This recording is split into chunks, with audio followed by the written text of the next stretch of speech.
আসসালামু আলাইকুম রহমতুল্লাহ। ইব্রাহিম বিন রুমি, আমার বাজার বিডি থেকে। চাকের মধু, খাঁটি লিচু ফুলের কালেকশনের মধ্যে দুটো মধু এখন পাবেন, চাকের মধু এবং খাঁটি লিচু ফুলের মধু। অনেকেই যোগাযোগ করেন, ভাই আস্থার সাথে কোনো জায়গা পান না, এবং তারা বলে থাকেন যে ভাই লিচু ফুলের মধুটা কেমন। লিচু ফুলের মধু যদি আমি বলতে চাই তাহলে এ সম্পর্কে বলবো যে এই ফুলের মধুটা শিশুদের জন্য বেশি চাহিদাপূর্ণ ফুল একটা মধু। আর চাকের মধু, এটা তো বলার কোনো অপেক্ষা রাখে না, একেবারে ন্যাচারাল অর্গানিক মধু।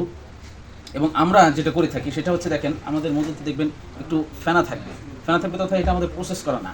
প্রসেস করলে গুণগত মানটা একটু কমে যায়। আমরা চাই একবারে খাঁটি মধু, একটা অর্থাৎ মধু, যেটা এটা আপনাদের দেওয়ার জন্য। তো যদি খাঁটি মধু চাই তাহলে আমার বাজার বিডি ছাড়া অন্য কোনো উপায়। আস্থার সাথে নিজে থেকে সরাসরি আমরা মধুর স্পটে গিয়ে মধু কাটি এবং একসাথে সেখান থেকে আমরা সংগ্রহ করে থাকি, নিজে থাকি আলহামদুলিল্লাহ। এখানে কোনো ভায়া বা মাধ্যম আমরা রাখি না, যার কারণে নিশ্চিন্তে মধু অর্ডার করতে পারেন আমার বাজার বিডি থেকে। খাঁটি লিচু ফুলের মধু, খাঁটি ন্যাচারাল চাকের মধু। আসসালামু আলাইকুম রহমতুল্লাহ।